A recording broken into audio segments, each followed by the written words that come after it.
This has been a Live Channels television event.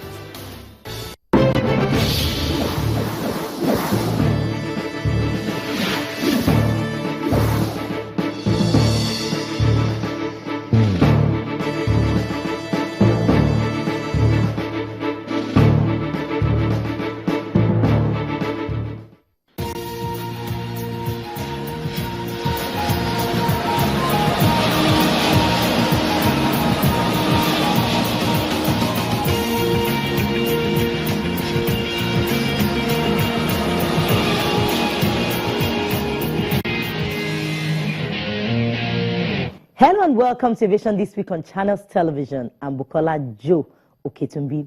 On this edition, our attention once more centers around the proposed concessioning of 4 major terminals in the country. As the conversation gets louder and different fora hold to address this issue, the plan by the federal government appears to be a litmus test for the Minister of State for Aviation, Senator Adi Sirika, who insists there is no other way to reverse infrastructural decay, while many other voices are saying no. One of the major constraints now is how does the federal government marry the interests of the Chinese government that has given loans for the construction of 4 new international terminals? This is the question begging for answers. Our flight takes off now.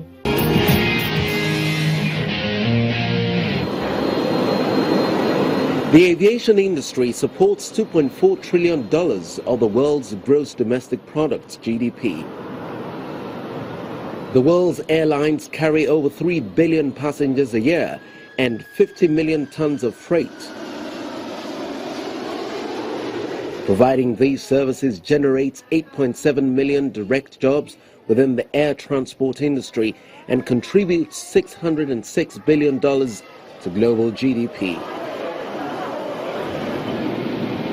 On the African continent, Nigeria remains Africa's biggest aviation market with a population of about 160 million people. The Murtala Muhammed International Airport is the nation's #1 gateway amongst 21 other airports. In 2012, a national airport remodeling exercise rolled up with the exercise designed in 2 phases centered on the refurbishment of 11 airports, and the Murtala Muhammed International Terminal was expanded on the D and E wings and extended a few meters forward. The expansion of the footprint of the terminal building created additional capacity and circulation space. At the moment, the Murtala Muhammed International Airport is a construction site. Close to the D wing is a new terminal in the works. It's one of the 5 new airports being facilitated by a $500 million loan agreement with China. 4 other terminals are located in Abuja, Kano, Port Harcourt and Enugu.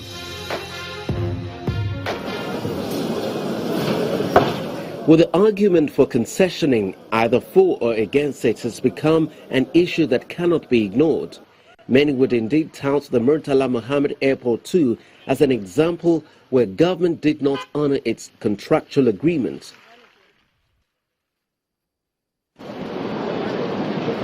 But for the federal government, there is no other way to raise the bar of facilitation, especially at the 4 major international gateways. Some of the recent wide-bodied high-capacity airplanes that are flying around the world, like A380 and the newer version of 777, etc., are just too sophisticated and too large to be handled and too complex to be handled by our airports at the moment. Aviation union members within the Federal Airports Authority of Nigeria list why this proposed exercise should not fly. No to concession, it will not be in the interest of the Nigerians themselves, not to talk of the individuals that have been saddled with the responsibility of working in the airports. With the union kicking against this plan, a stakeholders meeting holds in Lagos and speakers here are divided, but on the whole, experts say in less developed countries like ours, governments should be tilting towards building and enhancing the transport system rather than just offloading the assets. This, they say, is to avoid a situation whereby we move from ugly state-owned airports to even uglier privately owned airports.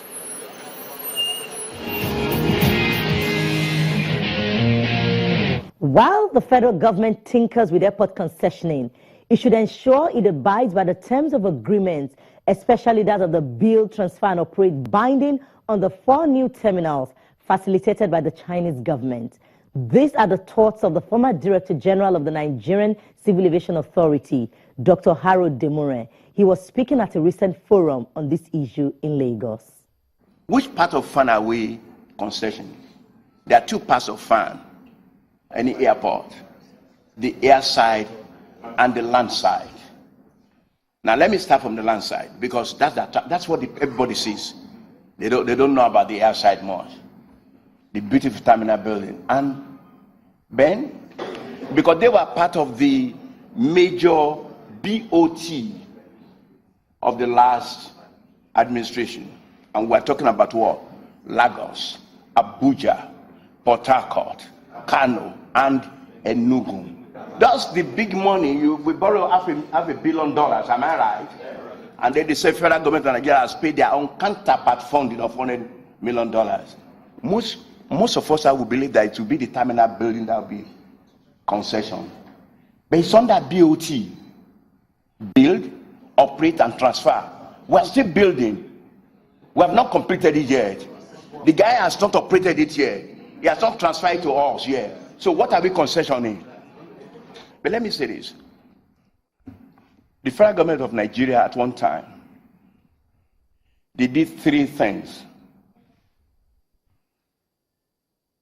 They were worried about Nigerian Airways and they wanted to restructure the airline. They invited Virgin Atlantic. They gave them lucrative routes to London. It used to be British Airways.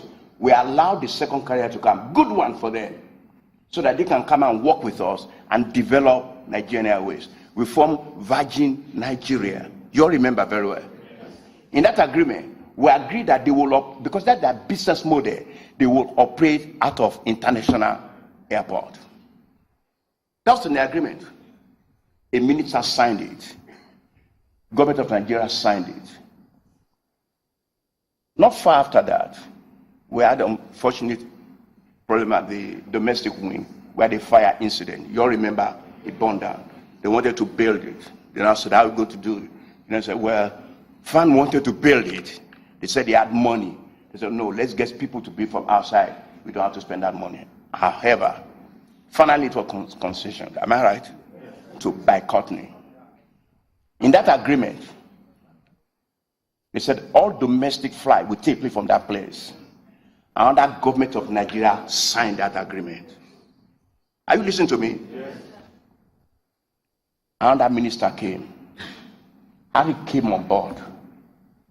Arik said, my business model, I like to compete against Virgin Atlantic. I want to operate from international airport. Government of Nigeria approved for Arik to start to operate there. So one government of Nigeria signed 3 conflicting agreements. Ran into trouble. Of course, then the question then, let's get the regulator to fix it. Go with the big swing and just make things happen. We cannot operate this way. And that's why when you said we don't honor agreement, that's a clear thing. We don't honor agreement. We are trying to attract the very best investor to come to for Nigerian airports. You have not solved this one. You think they will come? You have not solved this present one. If they come, the risk is very high. Therefore, they go to price you very low because of the high risk, and you get nothing out of it. My advice, all existing issues, litigations, agreements, all this should be reviewed We must come to terms with them and make sure we resolve these issues before we get into another one. When we return after the break, the leader of the Aviation Union in the Federal Airport Authority of Nigeria bears his mind on behalf of workers who are saying no to the proposed exercise.